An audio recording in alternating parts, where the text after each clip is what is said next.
Assalamualaikum warahmatullahi wabarakatuh. Perkenalkan, nama saya Silva Maharani dengan nomor NIM 221F10053. Saya dari Prodi Pendidikan Luar Biasa Universitas PGRI Argopuro Jember. Tujuan dari pembuatan video ini adalah untuk memenuhi tugas mata kuliah Pendidikan Disabilitas Tunalaras dari Bunda Sugihartati. Di sini saya akan menjelaskan mengenai beberapa materi tentang anak tunalaras, seperti definisi, faktor penyebab, klasifikasi, dan karakteristik. Yang pertama, saya akan membahas mengenai pendapat atau definisi anak tunalaras. Yang pertama, menurut Kaufman tahun 1997 yang menyatakan bahwa anak tunalaras ini komunikasi dan perilakunya tidak dapat diterima oleh masyarakat karena tidak sangat menyenangkan, tapi masih bisa dibimbing menjadi pribadi yang dapat diterima dan menyenangkan. Jadi, anak tunalaras ini masih bisa diarahkan ataupun disembuhkan supaya dapat diterima kembali di masyarakat. Yang kedua, menurut American Psychiatric Association pada tahun 1980 yang menyatakan bahwa anak tunalaras merupakan anak dengan gangguan mental atau psikologi atau tingkah laku secara klinik signifikan.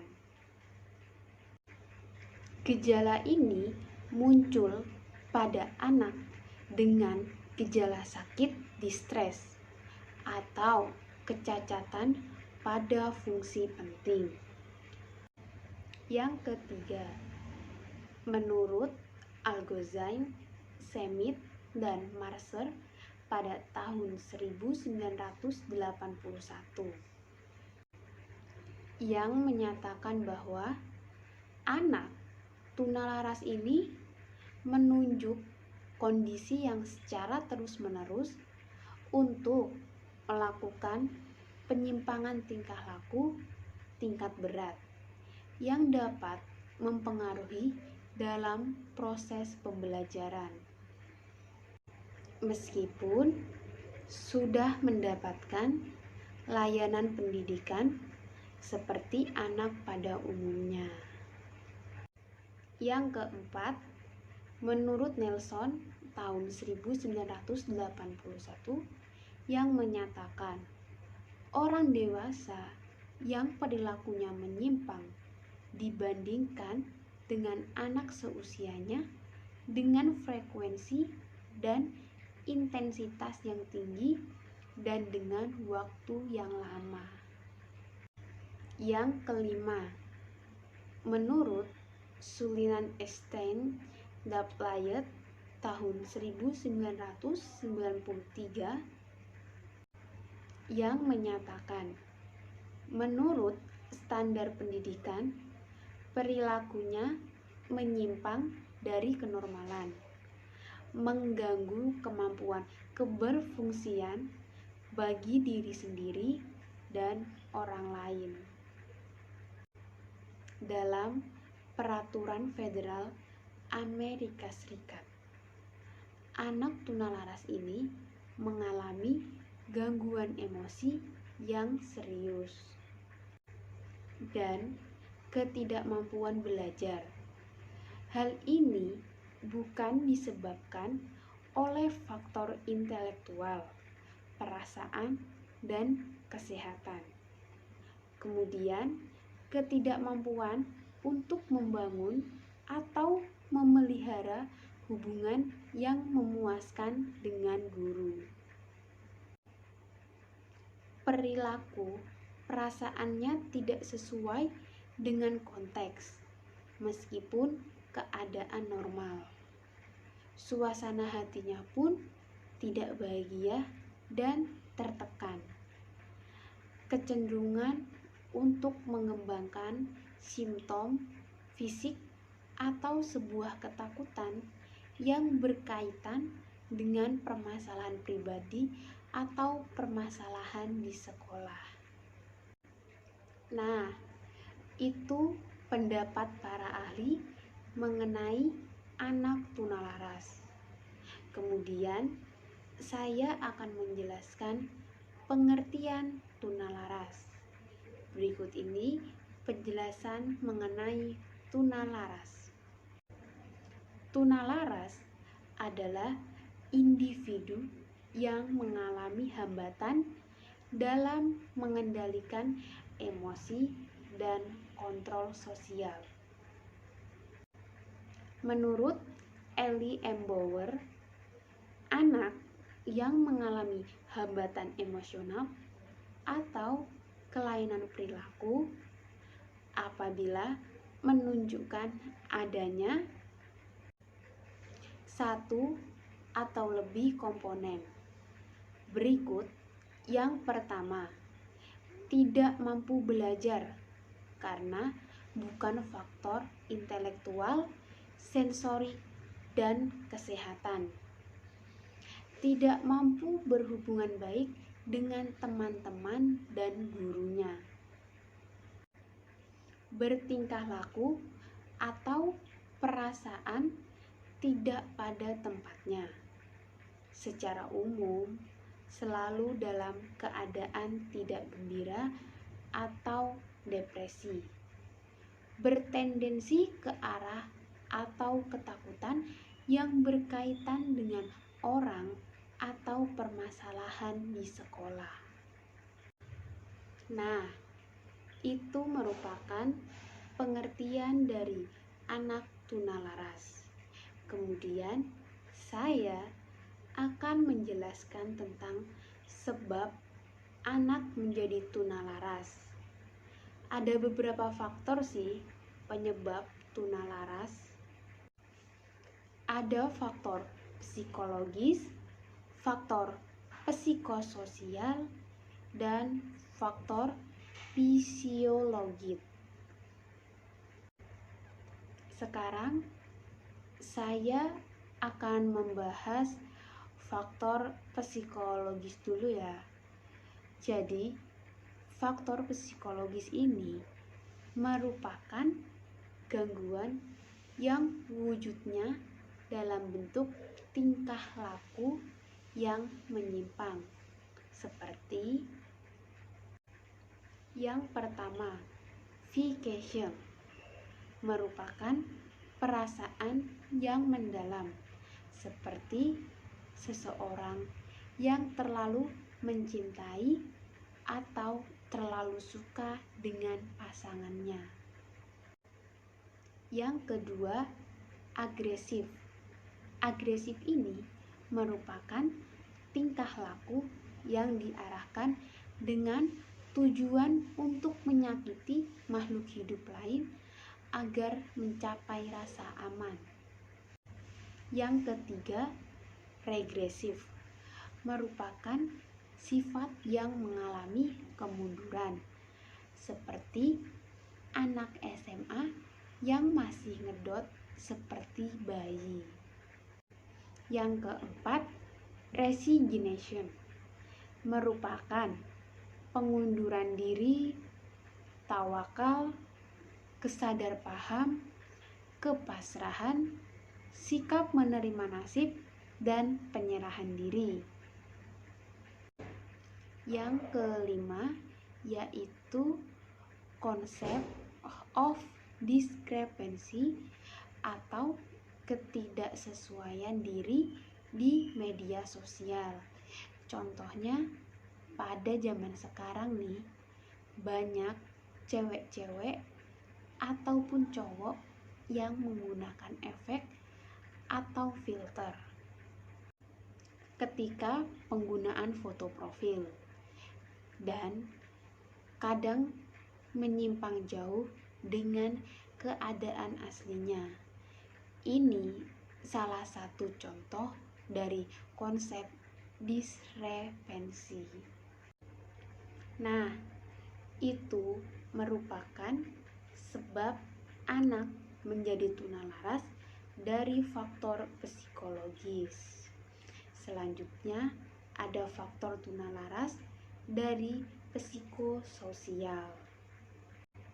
Jadi, faktor psikososial merupakan gangguan tingkah laku yang bukan hanya disebabkan oleh frustasi, namun juga karena masa kecil yang kurang menguntungkan bagi perkembangan sang anak.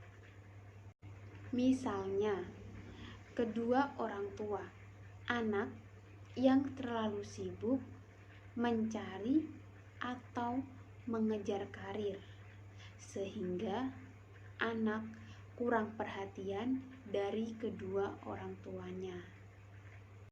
Yang terakhir, ada faktor fisiologis, yaitu gangguan fisiologis ini merupakan gangguan tingkah laku yang disebabkan oleh terganggunya proses aktivitas organ-organ tubuh, sehingga tidak atau adanya kelainan otak, hipertiroid, dan kelainan syaraf motorik. Hipertiroid ini merupakan penyakit akibat kadar hormon tiroid terlalu tinggi di dalam tubuh. Kondisi kelebihan hormon tiroid ini dapat menimbulkan gejala jantung berdebar, tangan gemetar, dan berat badan turun drastis. Adapun penyebab ketunalarasan menurut Sudjihati Somantri, yaitu kondisi atau keadaan fisik, masalah perkembangan, lingkungan keluarga, lingkungan sosial, dan lingkungan masyarakat.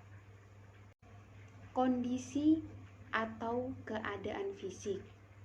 Hal ini berkaitan dengan masalah tingkah laku yang disebabkan oleh disfungsi kelenjar endokrin yang dapat mempengaruhi timbulnya gangguan tingkah laku, atau dengan kata lain, kelenjar endokrin berpengaruh terhadap respon emosional seseorang. Bila fungsinya mengalami gangguan secara terus-menerus, maka akan berakibat pada terganggunya perkembangan fisik dan mental seseorang, sehingga akan berpengaruh pada wataknya atau karakter. Yang dimaksud dengan karakter adalah segala sesuatu yang dilakukan secara terus-menerus, kontinu, berkelanjutan, dan mendarah daging menjadi sebuah karakter. Selanjutnya yaitu masalah perkembangan.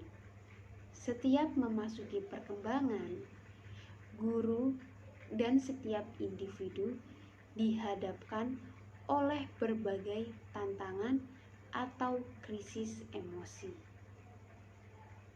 Anak akan dapat mengatasi krisis emosi apabila dalam dirinya tumbuh kemampuan yang berasal dari adanya proses kematangan yang menyertai perkembangan. Apabila ego dapat mengatasi krisis ini, maka akan menjadi pribadi tangguh, sehingga anak akan dapat menyesuaikan diri dengan lingkungan sosial dan masyarakat.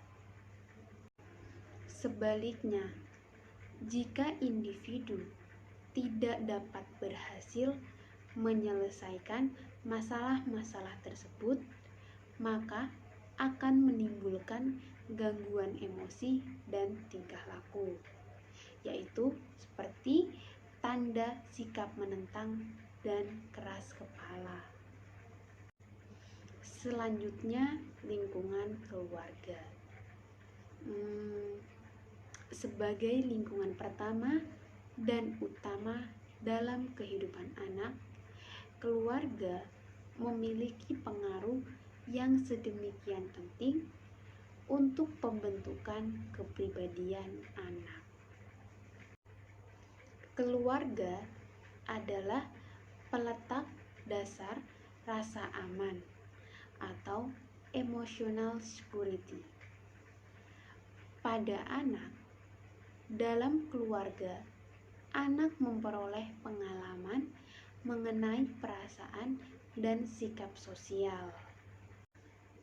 Adapun dampak negatif dari lingkungan keluarga yang tidak kondusif adalah anak akan terganggu emosi dan perilakunya.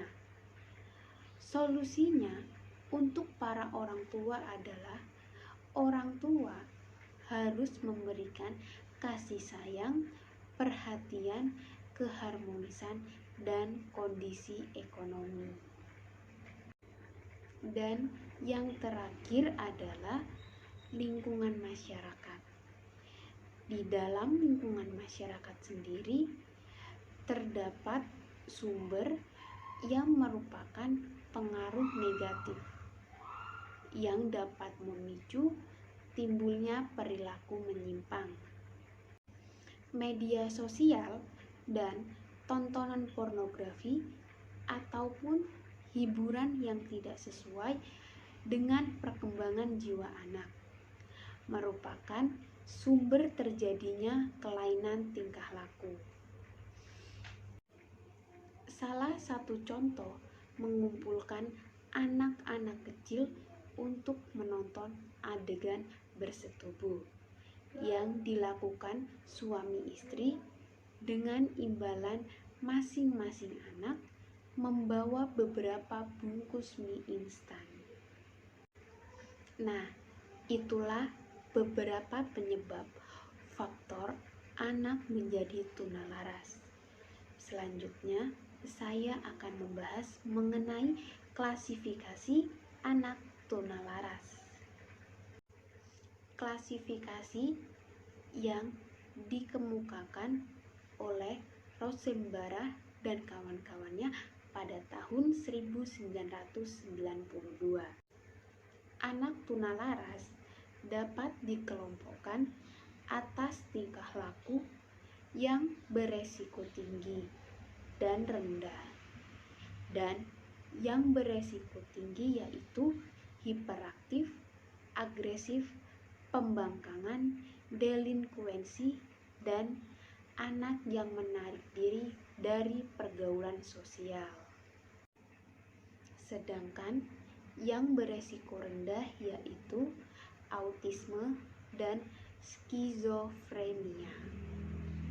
Ada persamaannya pada setiap klasifikasi, yaitu kekacauan tingkah laku, kecemasan dan menarik diri, kurang dewasa, dan agresif.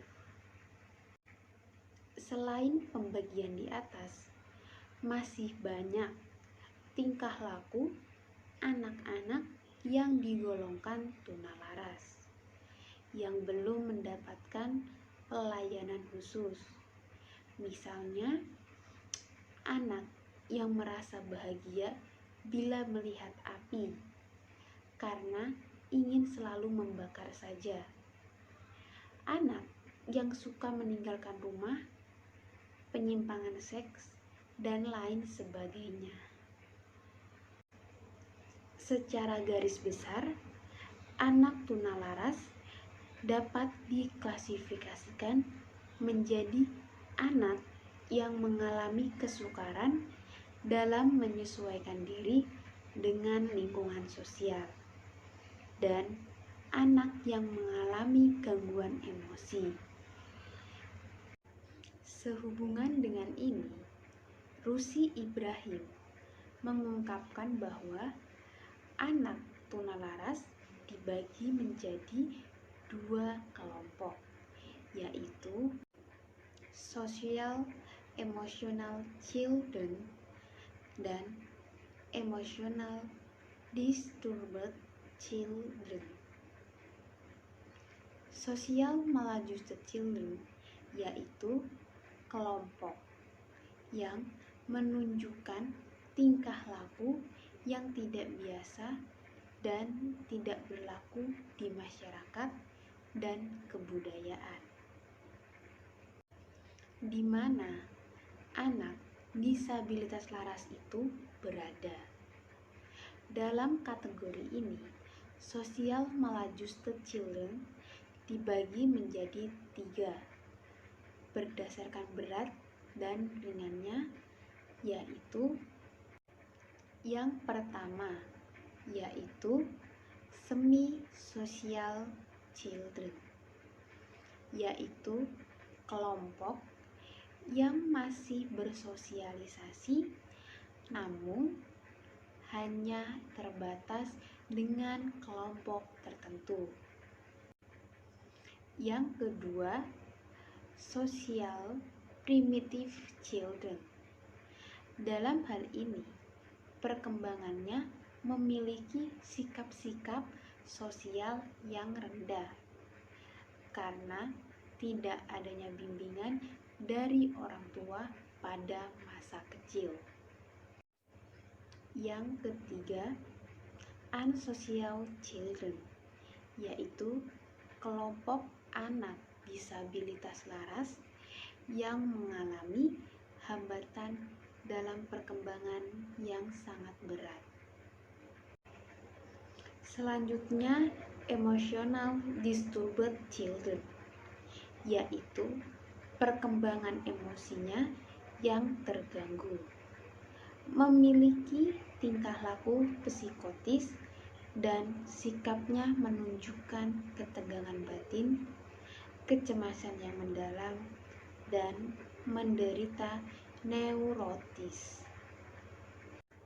Menurut berat dan ringannya, kelompok ini dibagi menjadi 3 bagian, yaitu yang pertama adalah gangguan psikomatis, adalah kelompok anak disabilitas laras yang terganggu emosinya akibat adanya tekanan mental dan gangguan reinformation atau pembulian dari guru.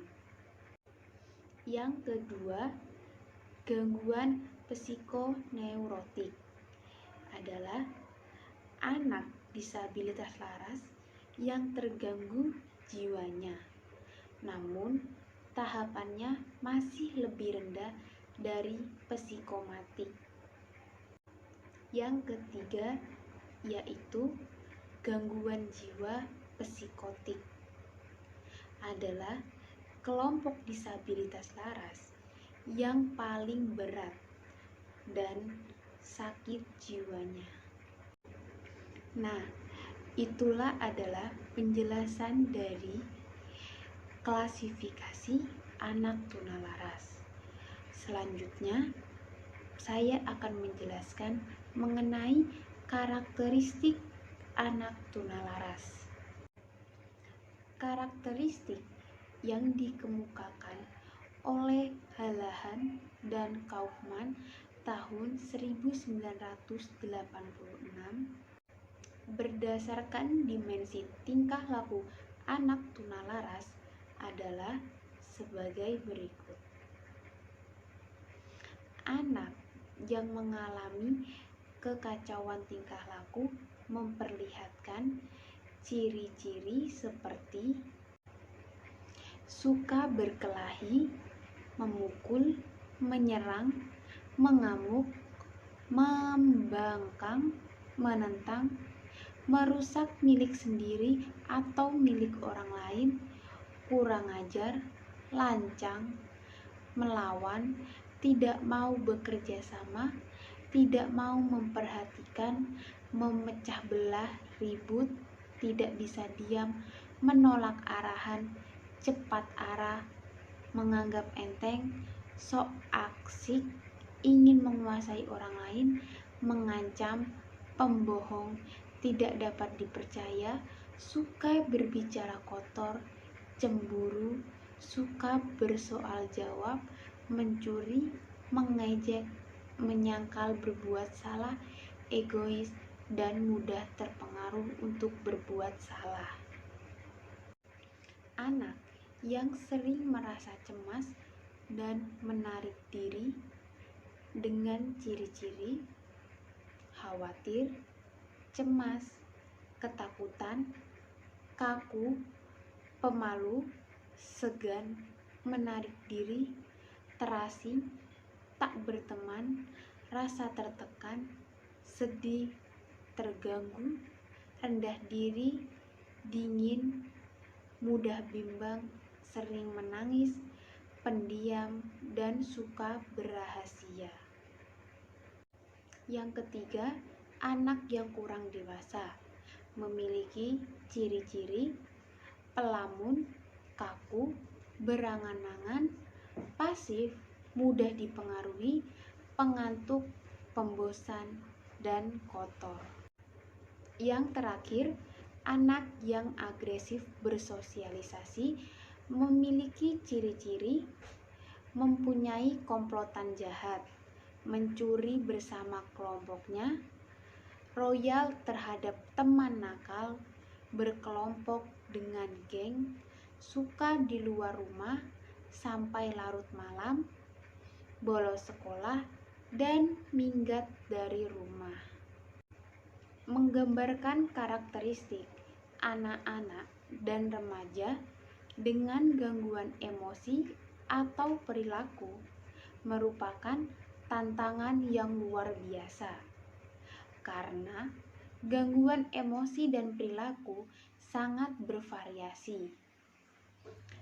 Individu dapat sangat bervariasi dalam kecerdasan, prestasi, keadaan hidup, dan karakteristik emosional dan perilaku. Yang pertama, inteligensi dan prestasi.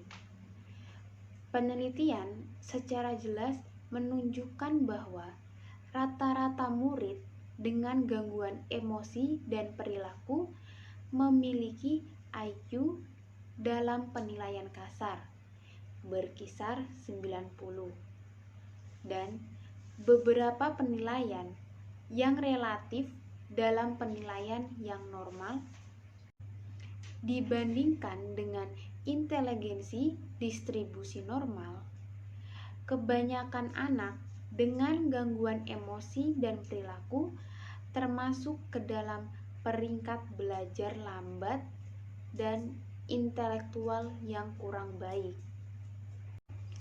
Tes inteligensi bukanlah instrumen yang sempurna untuk memastikan apakah inteligensi kita sudah baik, dan ini beranggapan bahwa gangguan emosi dan perilaku sulit untuk mencegah anak dari penilaian yang berdasarkan kemampuan dirinya. Faktanya, kebanyakan anak dengan gangguan yang berat dalam kemampuan dasar membaca, kemampuan dasar berhitung, dan beberapa yang kompeten dalam membaca atau berhitung sering tidak mampu untuk menunjukkan kemampuan mereka dalam kesehariannya. Kelainan perilaku akan mengakibatkan adanya penyesuaian sosial dan sekolah yang buruk. Akibat penyesuaian yang buruk tersebut, maka dalam belajarnya memperlihatkan ciri-ciri sebagai berikut. Pertama, pencapaian hasil belajar yang jauh di bawah rata-rata. Kedua, seringkali dikirim ke kepala sekolah atau ruangan bimbingan untuk tindakan disipliner. Ketiga, seringkali tidak naik kelas atau bahkan keluar sekolah. Keempat, seringkali membolos sekolah. Kelima, lebih sering dikirim ke klinik bimbingan. Selanjutnya, karakteristik sosial. Masalah yang menimbulkan gangguan bagi orang lain dengan ciri-ciri perilaku tidak diterima di masyarakat dan biasanya melanggar norma budaya dan perilaku melanggar aturan keluarga, sekolah, dan rumah tangga. Perilaku tersebut ditandai dengan tindakan agresif, yaitu tidak mengikuti aturan, bersifat mengganggu, mempunyai sikap membangkang atau menantang, dan tidak dapat bekerja sama. Selanjutnya, karakteristik emosional. Adanya hal-hal yang menimbulkan penderitaan bagi anak seperti tekanan batin dan rasa cemas.